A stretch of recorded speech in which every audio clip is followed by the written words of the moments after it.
When and where did you start your social work practice? Well, it was interrupted. I started back at the University of Toronto after I left the public service, and I got my BSW. In those days, they gave a BSW as a postgraduate degree. And then after my children were grown up, were not grown up, but when my children were of an age where I could take a school permanently, 1971, I went to Carleton University and completed my Master of Social Work. And when you were working, what was your primary area of practice? Well, I got a job at the what was then known as the Family Service Center. Now it's called the Family Services à la Famille. But I was very fortunate to be able to develop and define my own job in advocacy, community development, and counseling. I did some counseling, but my major part of my career was in community development and advocacy. And at that time, the United Way funded the agencies for that purpose. Not anymore. What drew you into the profession? Well, I was working after I left university. I had graduated in modern history, and I won an examination and got hired in the public service, destined to be I guess, a bureaucrat. But after a couple of years, I realized I wasn't senior enough to make decisions that were final, or anything you could work on could get usurped easily by the political people, nor was I close enough to people. So I left, and I went to school of social work in Toronto. You know, that's a very hackneyed phrase about wanting to help people. It wasn't just that, but I had a strong sense of social justice that I was very fortunate in my career to do something with that. What was it like to practice in the years prior to the professionalization of social work? Well, I always start my sentences with well, don't I? There was a period, I don't relate it to prior to professionalization. I always felt professional in the sense that I stayed true to the precepts and as they were then, and I was. It was at a time when there was an opening up of social work practice, and there was funding available. This is in 1950s, 60s, I would say, and the early 70s. And so at that time, they were looking for social workers, and actually they were begging me to come back to work. Imagine. I don't think any current social workers would believe that. But it was a time of liberalization of policies too at the government level. Is there a social work contribution or accomplishment that you're particularly proud of? Well, in the course of doing community development, I had the opportunity and certainly the determination to develop a lot of community resources, community agencies, and so I'm very proud of what I did in that way because they still exist. Social housing, nonprofit housing, daycare, Head Start daycare mainly, and nursery schools, but particularly resources and programs to support women who had been abused.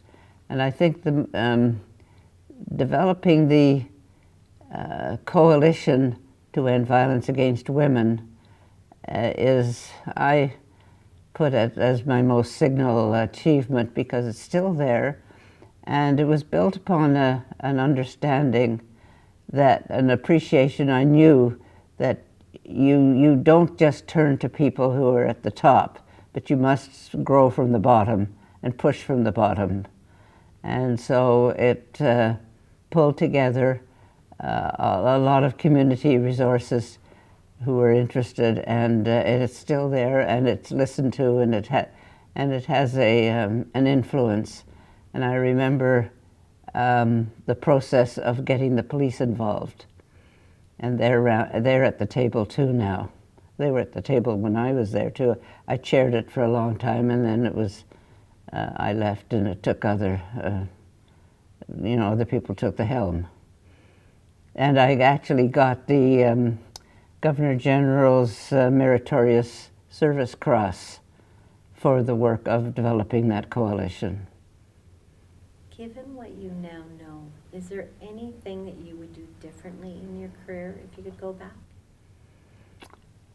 I think, I would have taken law, I think, and combined it with social work. I think that's quite a powerful group. At one point, I ran 3 times for political office, knowing that that's where some of the power lay. So I think being a lawyer would have helped. That's the only thing, but it's not something I regret. But if you ask me, otherwise I'm quite pleased about the sort of things I did. With some of the challenges or barriers you worked to overcome, and did you have any allies? Oh yes, well, I think the social work profession was an ally at that time. I think we broke new ground. I think that the barriers were the people who wanted to stick with the status quo, and I was very strong on women's equality, and of course I did a lot of work with social assistance benefits, and for instance we developed the bus pass that was an example, and some of the benefits for people on very low income. Though that was that was part of the social justice issue of have it so that people could have a decent income, and there was always resistance, always excuses that there wasn't enough money. Those were the barriers, but we persisted and overcame a lot of those. I worked with recipients and not for them. I worked with them. I would help to set up the circumstances under which they could speak for themselves. Did that with the sexual assault, for instance, and I worked with women around female genital mutilation, for instance, and got some funding, and I set up all the contacts and then the women themselves, and helped them design the presentations, and they did them. So I feel, I feel good about my legacy. What words of wisdom would you like to share with today's social workers? Well, the wisdom is that they maintain their integrity and realize that change occurs when you recognize the opportunity, that the influences that come to bear at any single time are opportunities for change. And you have to be very clear about when you have to maintain the noise, so to speak, and when the opportunities, when there's a confluence of factors that come into play, and opportunities to move in and advocate for the change. So I think I'm very pleased to have been part of that whole movement towards the equality that women now have. Well, we still have a long way to go, but we've come a long way too. I'm sorry that we've kind of moved backwards on the whole issue of people on very low income. If you notice in the last election, there was very little talk about those people who were most in need. Always about the middle class. But anyway,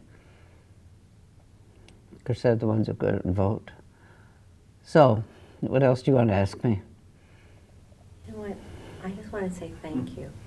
Actually, I want to say thank you because when I listen to you speak about the accomplishments, the different issues that you were part of, my heart swells. Because Really? I'm truly thankful that there were people out there willing to push and push for people that didn't have as strong a voice. And because you truly made a difference. Well, thank you. Thank you. I'm still on some boards. I'm on the board of the Monument for Human Rights. I've recently been on the board of the Social Planning Council. I'm still on, I've been made these are organizations I helped to start too, Immigrant Women's Services. I'm still on that board as a lifetime member. I don't get involved a lot. I'm the corporate history. And I'm there just to contribute, but not to take responsibility. I'm too old. I'm 85 now. Why should I?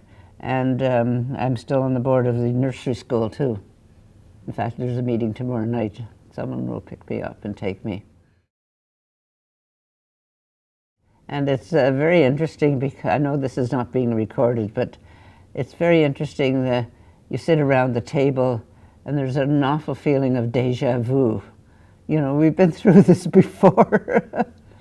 But incrementally, we've made a lot of advances.